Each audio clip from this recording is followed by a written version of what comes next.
West Bengal Nissan Sunny. জাতীয় স্তরে আবারও সাফল্য মুনমুন সরকারের, এবার পদক ক্যারাটেতে। আবারও জাতীয় স্তরে পুরস্কার জিতে নিয়ে এলেন শিলিগুড়ির বিখ্যাত মুনমুন সরকার। তবে এবার টোটো চালক হিসেবে নয়, এবার ক্যারাটে খেলে জাতীয় স্তরে ব্রোঞ্জ পদক জিতে নিলেন ৫৫ বছর বয়সী মুনমুন দেবী। আর শনিবার বিশাখাপত্তনমে সেই পুরস্কার জেতার পর উল্লসিত মুনমুন দেবী শিলিগুড়িবাসীর প্রতি কৃতজ্ঞতা জানিয়েছেন। তিনি বলেছেন, বিশাখাপত্তনমে যাওয়ার জন্য শিলিগুড়ির বিভিন্ন মানুষ তাকে সহযোগিতা করেছেন, ফলে তিনি যেতে পেরেছেন। বিশাখাপত্তনমের জাতীয় ক্যারাটে প্রতিযোগিতায় শিলিগুড়ি থেকে অংশ নিয়েছিলেন তারুণ্য সংস্থার তরফে প্রীতিকা সাহা রায় দ্বিতীয় স্থান, সুরজিৎ মুখার্জি তৃতীয় স্থান, অরিত্র ঘোষ দ্বিতীয় স্থান এবং সোনালী সরকার তৃতীয় স্থান। তারা সকলেই পুরস্কার জিতেছেন। মুনমুন দেবী তৃতীয় স্থান অধিকার করে ব্রোঞ্জ পদক পেয়েছেন। তাদের সঙ্গে তাদের প্রশিক্ষক তারুণ্যের কোচ রূপা শীল উপস্থিত ছিলেন বিশাখাপত্তনমে। এই দিন সেখানে পদক জেতার পর মুনমুন দেবী খবরের ঘণ্টাকে বলেন, এই জয় শিলিগুড়িবাসীর জয়। তবে তার এই একের পর এক সাফল্য শিলিগুড়ির মুখ কিন্তু উজ্জ্বল করে তুলেছে গোটা বাংলা তথা ভারতের কাছে। হ্যাঁ, নমস্কার। কে বলছেন? হ্যাঁ, মুনিয়াদি বলছি দাদা। কোথা থেকে বলছেন? আমি বলছি এখন আছি বিশাখাপত্তনম, হ্যাঁ, অন্ধ্রপ্রদেশ। তো ওখানে আপনি ক্যারাটে খেলতে গেছিলেন না? হ্যাঁ, ক্যারাটা খেলতে গেছিলাম। আমি জয়ী হয়েছি। আমি 3rd পজিশনে এসেছি। আমি ব্রোঞ্জ পেয়েছি। কতজন খেলেছিল? আমাদের বয়সী 5 জন খেলেছিলাম আমরা। আচ্ছা, ওটা কি অল ইন্ডিয়া বেসিস খেলা হয়েছে? হ্যাঁ, অল ইন্ডিয়া বেসিস খেলা হয়েছিল, ন্যাশনাল খেলা। আপনারা কজন গেছিলেন শিলিগুড়ি থেকে? আমরা শিলিগুড়ি থেকে 5 জন গেছিলাম। আচ্ছা, তো তার মধ্যে আপনি একাই পেলেন পুরস্কার না অন্যরাও পেয়েছে? না, 5 জনই পেয়েছে দাদা। 5 জন? আলাদা আলাদা ক্যাটাগরির সব। 5 জনের মধ্যে কে কে আছেন? 5 জনের মধ্যে আছি আমরা প্রীতিকা সাহা রায়। প্রীতিকা সাহা রায়? হ্যাঁ হ্যাঁ হ্যাঁ। সেকেন্ড হয়েছে। সুরজিৎ মুখার্জি 3rd হয়েছে। সুরজিৎ মুখার্জি 3rd।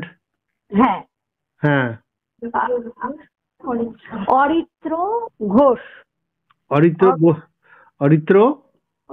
ঘোষ হ্যাঁ 2nd হয়েছে। সোনালী সরকার 3rd হয়েছে। সোনালী সরকার? হ্যাঁ 3rd। হ্যাঁ, মোট 5 জন। আমিও 3rd হয়েছি।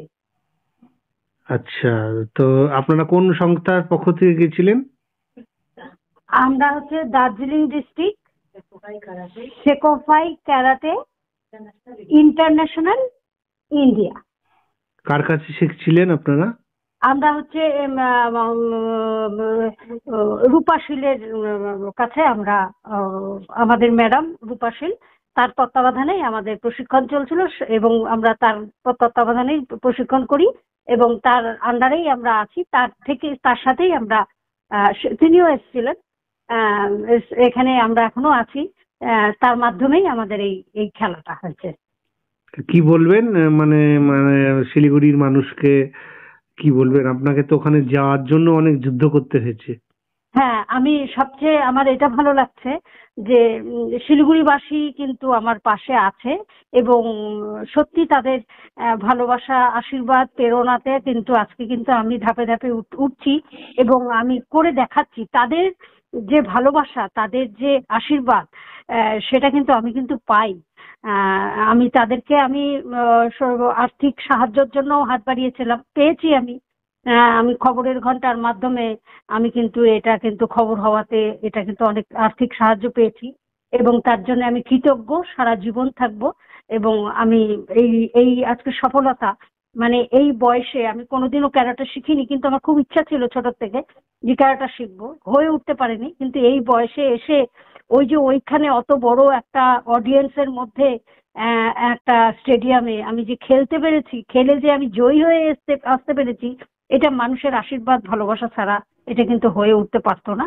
তা আমি শিলিগুড়িবাসীকে আমি আবারও বলবো, আমি মুম্বাইতে যাওয়ার সময়ও আমি ওখানে ভোটের মাধ্যমে আমি জয়ী হয়েছিলাম, ফার্স্ট হয়েছিলাম, উইনার হয়েছিলাম।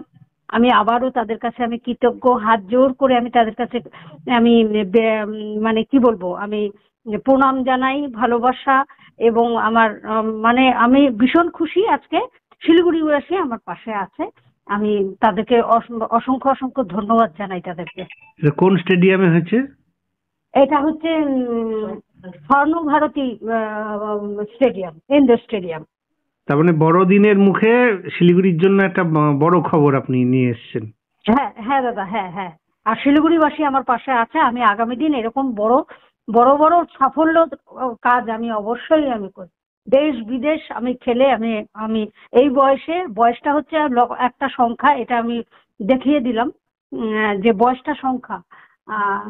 আমি কিন্তু এই বয়সেও আমি করে দেখালাম এবং করব।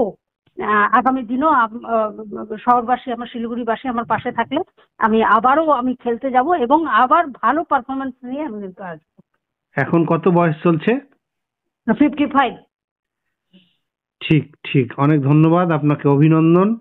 আপনাকেও এবং অনেক ধন্যবাদ, অনেক প্রণাম দাদা আপনাকে। হ্যাঁ, ভালো থাকবেন এবং বড়দিন, নতুন বছরের আগাম শুভেচ্ছা।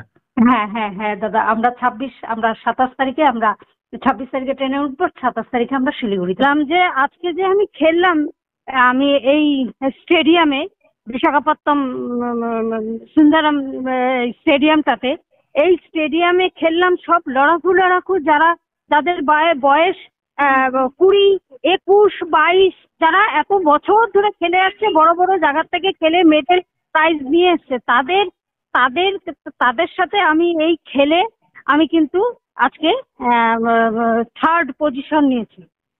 দারুণ, এইটা একটা অভিজ্ঞতা। আর হাড্ডাহাড্ডি লড়াই যাকে বলে, আমি তো কতদিন, বেশি দিন তো হয়নি দাদা আমি ক্যারেটা খেলছি, কিন্তু আমি পারফরমেন্স আমি কিন্তু একদম মানে দেখিয়ে দিচ্ছি আমাকে জিততেই হবে এবং আমাকে কিছু হয়ে আমাকে এখানে যেতে হবে।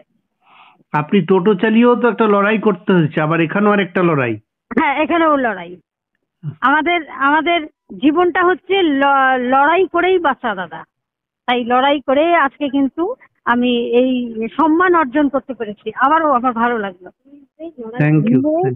আজকে এই জায়গাটা বাচ্চা মেয়েদের সাথে খেলে কিন্তু আজকে এই জায়গাটাতে তো বয়সের সাথে খেলা হয় না, এটা হচ্ছে ওজনের সাথে মানে ক্যাটাগরির খেলা হয় আর কি। যেটা ওজন, যেটা ওয়েট, সেই ওয়েটে 20 বছরের মেয়েও আর থাকতে পারে, 22 বছরের মেয়েও থাকতে পারে, তাদের সাথে খেলা মানে বুঝতেই পারছেন তারা যোগ্য খেলোয়াড়। আর আমি তো কিছুদিন হলো খেলছি, তাও সংসার সামলে টোটো চালিয়ে তারপরে এইটার প্রশিক্ষণ নিতে যাওয়া, হয়তো কোনোদিন যেতাম, হয়তো কোনোদিন যেতাম না। এর মধ্যেও কিছুটা ম্যাডামের মানে প্রেরণা বলতে পারেন। আর ম্যাডামের যে স্টুডেন্টরা যারা আছে তারাও আমাকে প্রশিক্ষণ দিত। মানে এরকম ভাবে আজকে এই জায়গাটাতে কিন্তু আমি জিতে এসেছি। সবার ভালোবাসা, সবার আশীর্বাদ, সবার প্রেরণা।